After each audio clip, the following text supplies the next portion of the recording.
Good morning, or good afternoon, or good evening, wherever you may be joining us from today. And today I am absolutely delighted to welcome a very special guest to our international vodcast series, who's here with a wealth of experience across guardianships, pastoral excellence, and also the Japanese market. So, without further ado, I'm going to hand over to you, Ben, to introduce yourself. Thank you, and thanks so much for having me. Lovely to be here. Thank you so much. Yeah, my name's Ben Hughes. I'm the owner of Pippa's Guardians Limited. As you can probably tell, we are the guardian to overseas students who study in UK boarding schools.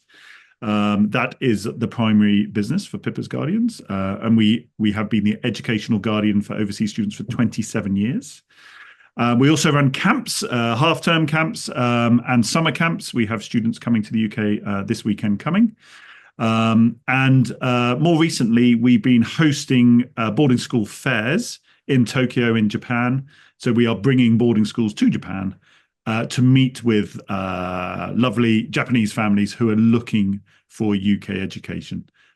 So there's sort of three strands to our business. There's our guardianship, which is our core business, camps, and then more recently, boarding school fairs in Japan and introducing Japanese families to a UK education.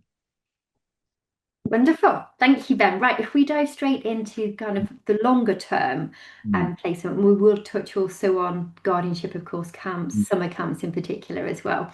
And beyond those academic expectations for Japanese families, what are some of the most common cultural considerations that Japanese families prioritize when they're choosing a UK school?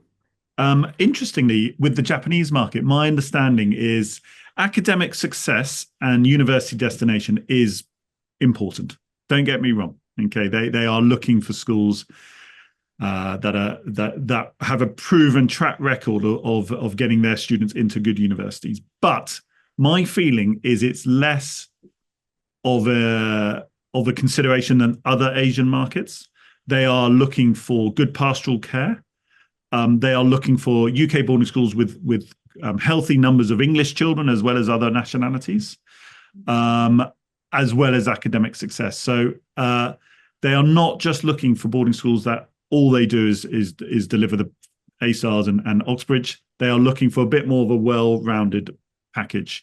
If you look at why Japanese families are interested in a UK education, it is because within Japan, don't get me wrong, they have lovely schools, but they don't necessarily have the extracurricular programs that UK boarding schools offer.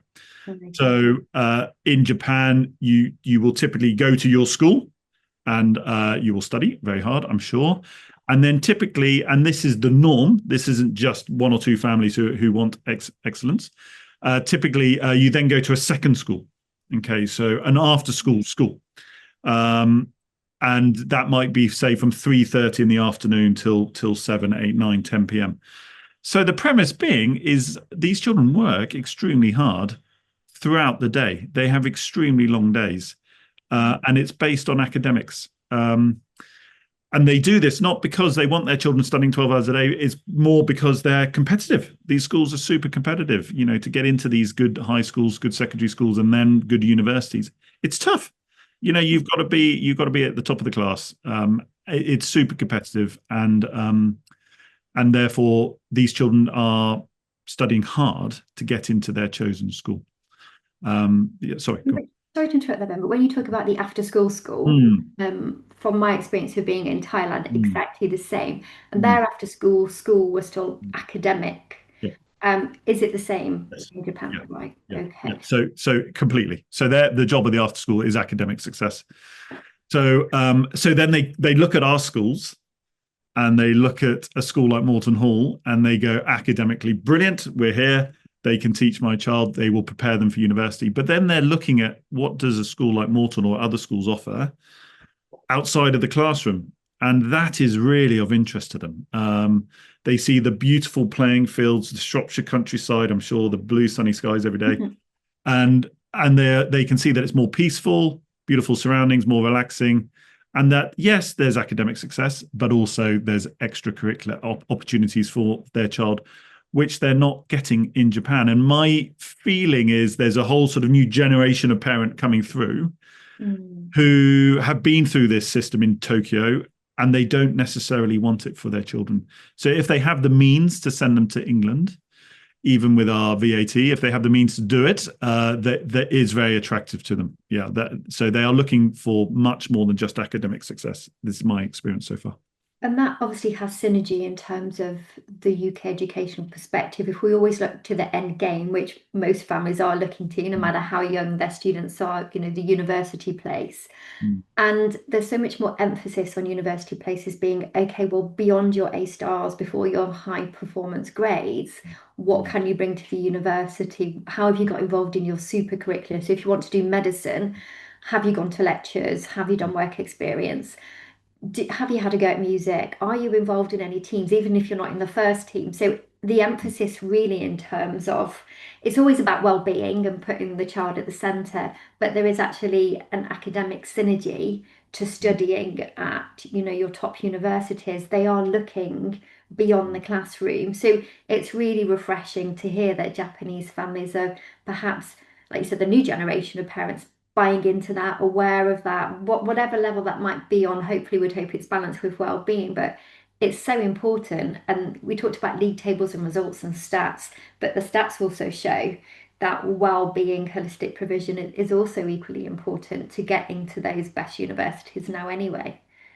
Yeah, well, very well said. I think especially if you're looking at America, I'm by no means a US university expert, but I think students who have been to English boarding schools are very attractive to US universities because of academic results, but also what else is being offered. And I'm a big believer, rightly or wrongly, who knows? Happy children learn better. This is their childhood.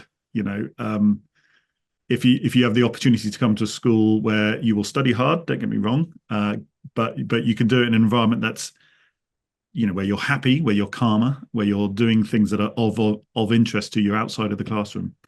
This is their childhood. What an opportunity for them. And I Absolutely. think parents are realizing that slowly.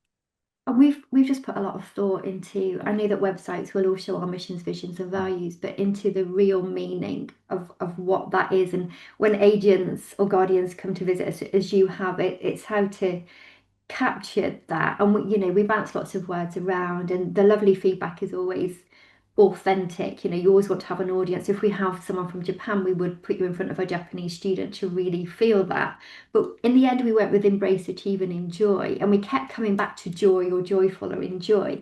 And I think you're so right, because if a student feels safe, secure, happy, well cared for, and we'll come on to how the Guardian has a massive role to play in that also for international students, then they will blossom because they'll enjoy school. And like you said, they'll enjoy their childhood. And my experience of living in Thailand for 7 years, it's a wonderful place with beautiful people. But those children were studying and then, as you said, going to after school.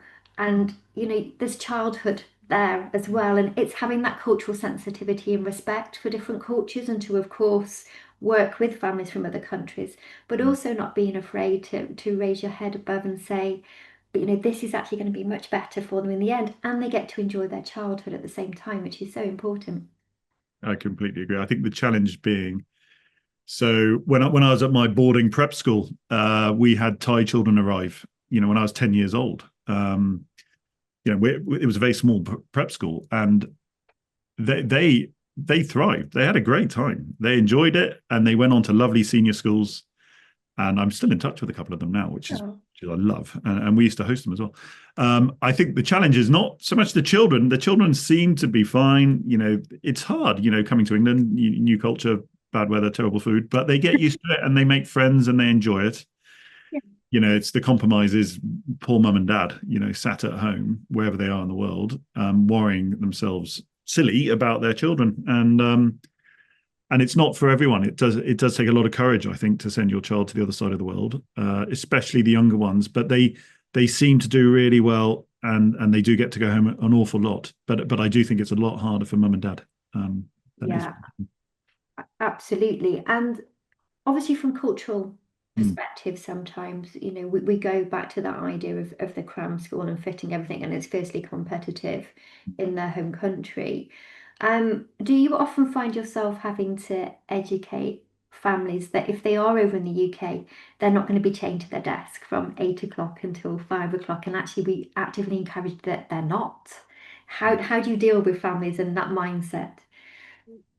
So in our role as the Guardian, and my team of area managers, I feel a huge part of our job is educating the parents on life, on two things really, on life at boarding school. So what on earth is an exeat? Yeah. And, and why do they have to play rugby? And what is lacrosse, maybe in your case? And through to them, what is a guardian? What on earth is a guardian? What do you actually do? And what's the difference between a guardian and a host family? So in cultures like Hong Kong, for example, they're very savvy. They've been sending their children an awful long time, very westernized. Mum and dad may have studied here as well. They're very knowledgeable. But other cultures, maybe Japan, possibly China, Thailand, there's much less of an understanding. So yeah, a huge part of our job is educating the parents.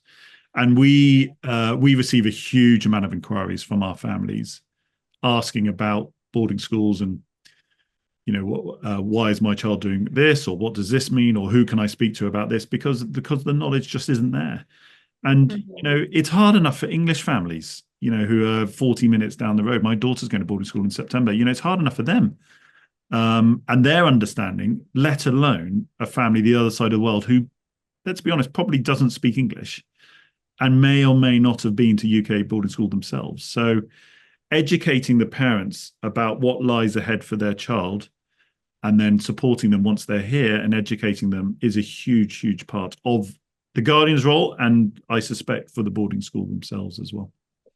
Yeah, that's absolutely right. It's that frame of reference, I suppose, isn't it? That if you're the other side of the world and you don't have boarding school experience, you have no frame of reference. So you have an enormous kind Mm, of task and responsibility there because essentially we're getting parents on the other side of the world to entrust in us on the other side of the world to be there as a school and guardianship, to support them as an agent, also to support them. And we absolutely have to make sure, therefore, that we match the right child at the right school. And how do you navigate that? Because we know there's a plethora of schools, we know there's a plethora mm, of agencies. I know for me that we're quite lucky in that we work with quite a smallish group mm, of agents and guardians as well. We work with you obviously at Pippa's also.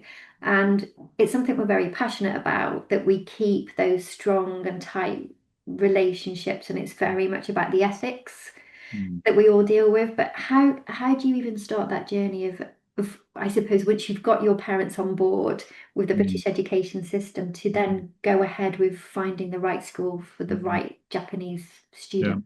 yeah, yeah. Well, a really good question. It takes time. You can't rush it. Um, and yeah, so you have to really, as to the best of your ability, is twofold really answer to your question. One, you need to understand the schools that you're working with in the UK. So if you're not familiar with UK boarding schools, how on earth you can ever offer advice, I don't know, because you can't, because you don't know the schools. So we are really fortunate in that through our role as a guardian, we are very familiar with boarding schools. I Mm, know I've visited Morton Hall a number of times over the years, and that's the case for other boarding schools. So you really have to understand the UK boarding schools and what it is that they are looking for in an overseas student, and what can they offer that other schools can't, because every website, it's blue skies, and every website there's lots of smiling children, okay, but they're all different. And then you really, to the best of your ability, need to understand the child, and what is it that they are looking for in a UK education. What are the expectations of the parents? mm, What are their hobbies and interests? What are their academic abilities? Why are they sending their child to the UK? What type of school they think would suit their child?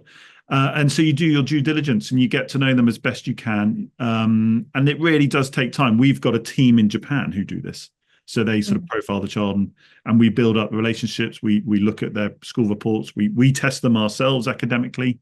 So we get to see where they're at academically, and you build a bit of a narrative, you build a bit of a picture, build an understanding of that child, and then you look at the network of schools that you work with, and you're looking at availability and year groups and entry points, and you start to narrow down the list as best you can, and that's when you start to introduce the family to the UK boarding school. Now, really importantly, I feel it is not my job to tell the family which school their child should go to. Uh, that's not me. I don't want to do that.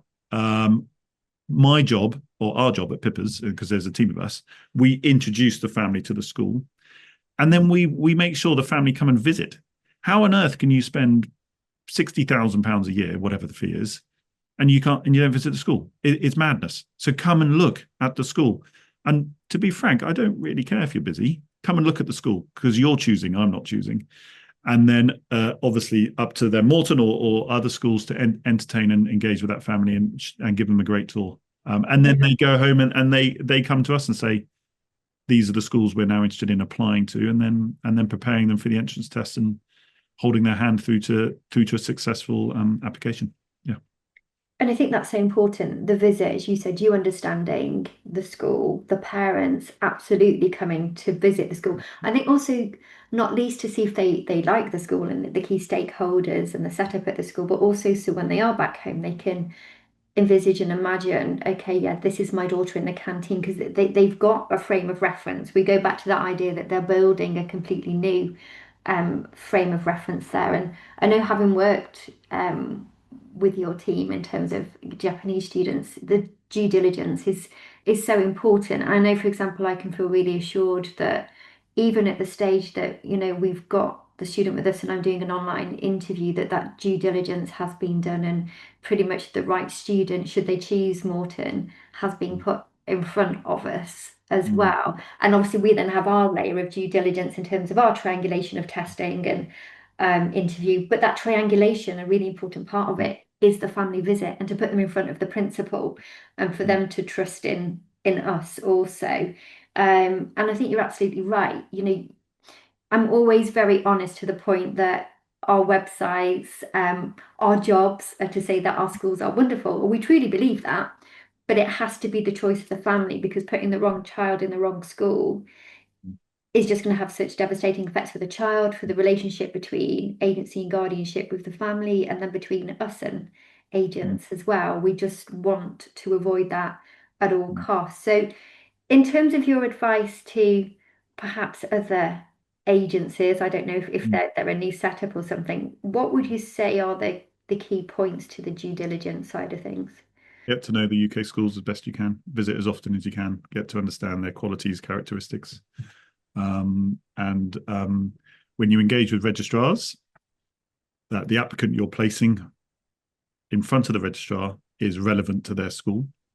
And it's not one of 30 applications that have gone out. And so you're not wasting their time as well as yours. So, but I think fundamentally, really getting to know the schools as best you can. Because unless you understand the schools, how can you offer the advice? So, and there are, thankfully, lots of wonderful agents who are very, very good at what they do and are placing students into lovely schools that are well suited to them. And, so there are lots of options out there for parents. But it's, I think a good agent really has a huge responsibility and can make such a positive difference to the well-being of the student. They are really matching them to the most suitable school. And the outcome being is happy children, happy families, happy parents, whatever, happy school. So it's quite the responsibility, but if it's done well, it can be life-changing, to be honest, Yeah. for the actual student themselves. So it's very rewarding, I have to admit. I'm very lucky. Yeah. Yeah, and I suppose you get to know the family so well, Mm. and that is rewarding when you see your child Mm. flourish in the right school. Just Mm. interesting about the all girls element. How Yep. does that go down with Japanese families? Yeah, I think there's strong interest. I think my colleague in Japan would probably say that there's good interest in all girls schools as well as all boys schools, or there's much as well as co-ed. So Hmm. we don't see, we must, when we talk to our families, are you looking for a co-ed school? Are you looking for all girls, whatever? It's not it's quite rare that they say, Ben, we're only looking at this type of school. Mostly they're very open-minded, Okay. which I think is similar to English families. I've got a 13-year-old daughter and we've looked at both all girls and co-ed. We haven't from day one said it must be an all girls school. Mhm. And I think that's very similar in Japan as well. Yeah. which is good to know. Like I guess with my experience of Morton being girls in the senior school, we've got a fantastic Japanese student who joined us, I think, at age 13, couldn't really read. She's now doing her A levels, one of which being Japanese. She was Mm. in my GCSE English class and got her nine. Brilliant. You know, she'd gone from not reading, Well done. and for Teacher. her, well, I think it was more her than me, Mm. and really well integrated. So I think her peers really supported her there. But for her, and like you said, every journey is individual. It Mm. suited her, and it does still suit her because she was a shy student. Mm. And the all girls environment perhaps built her up a little bit and gave her confidence. But again, it goes back, doesn't it, to it has to just be the right school Yep. for the child. In terms of I guess communication, we've touched on it already, but your communication between the families and the school, not just at the point of admissions, but the ongoing communication. We can Mm. bring in the guardianship here as well, because if you've got a good guardian, of Mm. course, it's all about the communication, Mm. isn't it? That ongoing communication, both with your kind of agent hat and guardianship Mm. hat on, how do you navigate that to ensure that communication channels are at their optimum? It's a really good question. We as a guardian, our role as a guardian, if you're not a good communicator, you will be a terrible guardian, right? It's just a fact. So, um, good communication channels with the pastoral teams within the boarding schools, so your house parents and matrons, and a good matron is worth their weight in gold. We've learned, obviously, with the host families, with the child themselves, and with mum and dad wherever they are, and that might be through Line in Japan, it might be through WeChat in China, it might be through WhatsApp, it might be through email, but you have to be a good communicator. Yeah, it's really important. Um, so yeah, so build and critically building relationships. So when the children come over with mum and dad in September, meeting them, obviously in person, meeting, taking them to the host family so they can all meet, making sure the parents know who the key pastoral contacts are within the boarding school, making sure that then there's a guardian building relationship with the child themselves, visiting them, going to lacrosse parents meetings, Mm. prize giving, whatever it is, building relationships. So yeah, good communication is the key. So yeah, it's absolutely 100% critical to the well-being of our students and to our success as a guardianship company. Good communication. Mm. It's interesting that you touched on kind of prize giving and open days. That Mm. was going to be my next question. That as a company, do you very Mm. much advocate the guardian gets involved Yeah, in parent yeah. meetings? But it does depend what the families want. So our model is quite simple, really. I employ the lovely Courtney, Mm, who lives near to your school, and she's employed by Pippa's to support the children and invest time in the children and really get to know them. And that will include parents' meetings. It will include prize giving. It will include a performance in the play. It might include visits to their boarding house and having a one-to-one chat, always followed by good communication back to mum and dad. So photos, if allowed, of course, videos, if mm, allowed, of course, or emails, whatever. But that is what we offer because I have Courtney near you. Okay, that's her role, and I've got 31 Courtneys around the country. But that's the service we offer. But it depends what the parents are looking for. You know, if they're looking for a guardian who only responds in an emergency, you know, that's probably not where we're at, and they probably wouldn't want our service.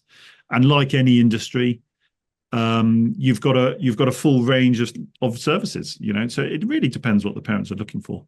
But that's where we're at with Courtney. But not that we're not for every family. Not every family would want that. Mm.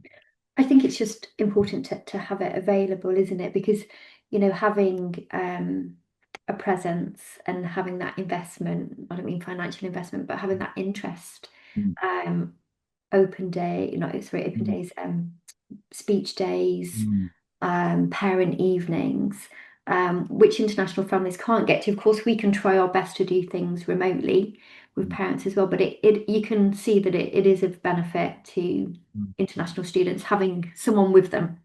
Yep, I More. tell you, they and the parents love it. You know, and if my child was studying in a boarding school in Beijing and someone took an interest in her and visited her and watched her in sports in Beijing, whatever they play, you know, I would love that, and it's the model I would want for my children. And I know for a fact from a school's perspective, both compliance wise, Aegis Gold compliant, UKVI compliant, they're very happy.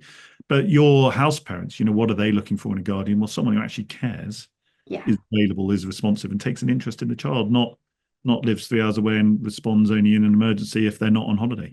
Someone who actually takes a real interest in the child. So it's the schools enjoy that service as well. Yeah. And it's what And the area managers want. Their mums, they're kind, decent people. yes.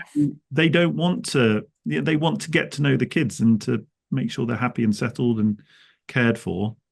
And and that is what they are looking for in their role as well. Not They don't want to be here only if there's a problem. They want to actually genuinely get to know the kids. So that's why they love the speech days, the prize givings, Mm. the cross matches, whatever it is, because they enjoy supporting the children. It's an attractive role for the right person. And obviously, having experienced that, to mention Courtney, gosh, she's going to be like an internet sensation when I tell her the amount of times you've mentioned her today. You can really see that when you're chatting to her when she comes into school, and Mm, she's so passionate and excited to tell us what her students are doing, and there's such a lovely relationship there. And it's so important because, as a school, we pride ourselves in our pastoral provision, but, these kids are far from home. And they can stay with us, of course, during half term, but for them to have their guardian to go to and to spend time with, it's such an important mm, relationship, and they grow such a close bond between them. And you can see those girls that really thrive from the strong relationships as well, and it's so incredibly important. It really is. couldn't Um, agree more. Touching on UKVI, Yeah. obviously the May changes, but I think, I mean, as a school, we were kind of always going that next stage in our due diligence Mm, anyway. Have you felt any tremors or mm. anything from the kind of UKVI changes or any other UKVI implications? Yeah, I have really. So I bought the business off mum 14 years ago. And back then it was sort of, what is a guardian and why do I need one? And now it's gone almost, full circle really. And schools are very nervous about who the guardian is. Now, family, friends, relatives, they can be brilliant guardians. Don't get me wrong. I'm not advocating that families shouldn't use them, but what schools are doing more than ever is due diligence on those family, friends, or relatives. Are they really fulfilling the role of the guardian? Are they really committed to the well-being of the child? Are they available? Are they nearby? Do they understand their responsibilities? And here's a contract to sign. And if not, or the schools are nervous about it, then they are very keen for overseas families to work with companies like Pippa's for compliance reasons. So I think the way the guidelines were positioned, there was quite a lot of confusion or slash anxiety from the boarding schools. And they've interpreted them as they see fit because they are guidelines. They're not, these are the rules. They are guidelines at the end of the day. But what's consequently happened is they are now keen to work with Aegis or whomever BSA accredited agencies like Pippa's. And so there's been a bit of a sea change towards companies and accredited guardians, or more due diligence on the family friend or family relative to make sure they're up to standards. Yeah. Which goes back to, that relationship, that investment from families, not just financial, but it's their prized possession, their child they're entrusting us with, that it makes sense that due diligence is there. Of course, as a guardian company, also, we can trust in the fact that you've done your checks and your due diligence, and like I said, you've got your Aegis accreditation Mm. as well, which obviously puts our mind at rest also. I think kind of coming back full circle with your different hats on, kind of, working with Japanese families, you said that also, you're working with students coming over very soon for summer camps also. Yeah. Yeah. Um, let's just touch on the summer school market for Yeah. Japan. It's Mm. popular, isn't it? Yeah, massively. Whenever I go to Japan, which is about twice a year now, I'm asked all every day, do you know any summer schools in England? And we place students into summer camps and we run our own summer camps. So there's a real demand for summer camps in the UK. I think there's a huge lack of understanding about which camps are available and what they all offer because there are so many providers. Yeah. So yeah, I think for any summer camp providers out there, including Pippa's, because we run our own, it's a good market and there is a lot of interest. It's just getting in front of the families who are interested. Yeah. And also then with your kind of agent hat on and your Mm. guardian hat on as well, what would you say that you're most proud of in either or both in terms of, your ethos or perhaps, success stories or your team? What are your kind of two proud things? I think if I ran a company whereby I thought the service was inferior, or we couldn't deliver on our promises, or we overpromised and underdelivered, which would be extremely easy to do. I think if we did, I would just shut down that service straight away. I have absolutely no interest in it. So our guardianship service is well received because I have 31 Courtneys around the country offering a first class service. And if I thought that wasn't the case, then there would be a problem. Okay, so I think I am extremely proud of the service that we're offering, and I love the service that we offer. I think it's I've called it my third child, our guardianship service. I'm extremely proud of it, and I think my area managers are delivering a first class product. I also think the boarding school fair, or the fairs, I should say, that we run in Tokyo, they are extremely well organized. They're fun, but most importantly, they're hugely well attended. We have really healthy numbers of families. And I'm talking. We did a countdown at the last one at 10 a.m. to open the doors because there were so many people waiting. And these aren't people bored on a Saturday. These are people genuinely interested in a UK education. So they're fantastic families, genuinely interested in UK education. And the bit I love about these fairs is all these families come up to me and thank me for bringing the schools to Japan because they've suddenly got access to schools which I don't know, maybe they haven't or they've just started to look. I'm not sure, and they're very grateful to me. So these fairs, they're very, I mean, they're a bit like your wedding. They're hugely stressful occasions, but really rewarding. I think it's about equal measures, to be honest. But I mean, I love them. I love them because they're so well attended and all the schools are so keen to keep coming back. Yeah. That was my question, actually. How do you select your schools to attend? We're looking for a variety. We want schools that single-sex schools, co-ed schools. We want prep schools. We want senior schools. We want sporty schools, academic schools. We want schools that are that maybe have a brand, but we want schools that are less selective as well. So I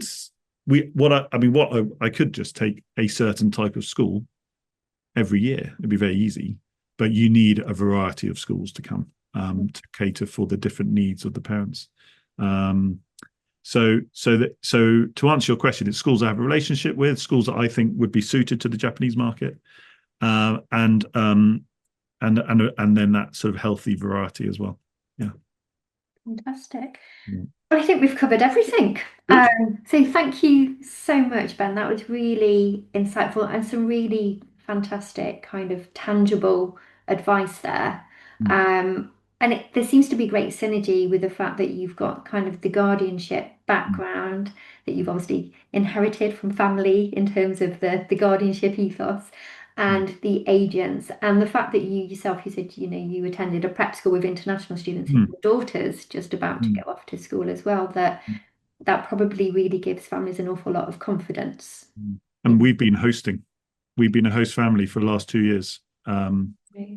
Nico from Tokyo, same age as my daughter, and it's been wonderful, transformational for her. I hope she says that. I'm not sure.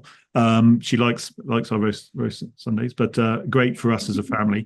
But it's where Pippa's began. So at my mum, we were a host family to overseas children from Thailand, and I loved it. I really, really loved it. It was like having, like I said, another brother. And I'm still in touch now. And it just kind of where it all started, really. And I think good host families can make a really big difference to the well-being of our students. And we're lucky we have a healthy number of host families.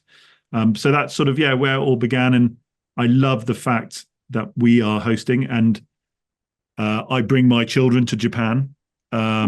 So our next fair is during half term, and I bring my kids, and they will go and stay with the girl that stayed with us. Amazing. Or they'll go shopping, or they'll eat ramen, or whatever. And I hope they're firm friends for life, as I'm still in touch with my Thai kids as well. So it's good. Yeah, it can work really well. It's hugely rewarding. I'm very lucky, I have to admit. Yeah.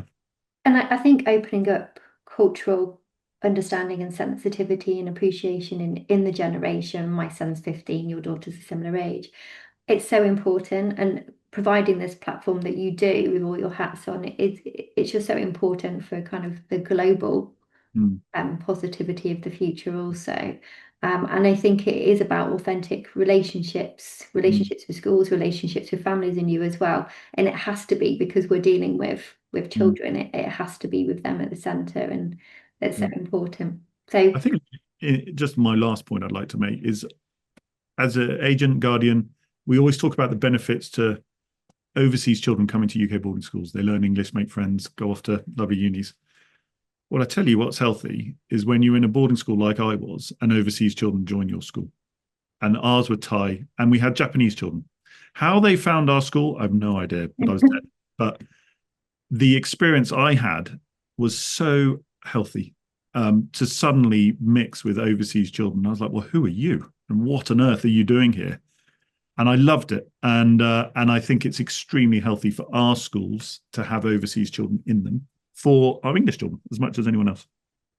absolutely. And like I said, particularly, as global citizens, Mm, it's so important and it's beautiful. It also introduces diversity, and diversity is nothing but a wonderful thing in the world that we live in currently.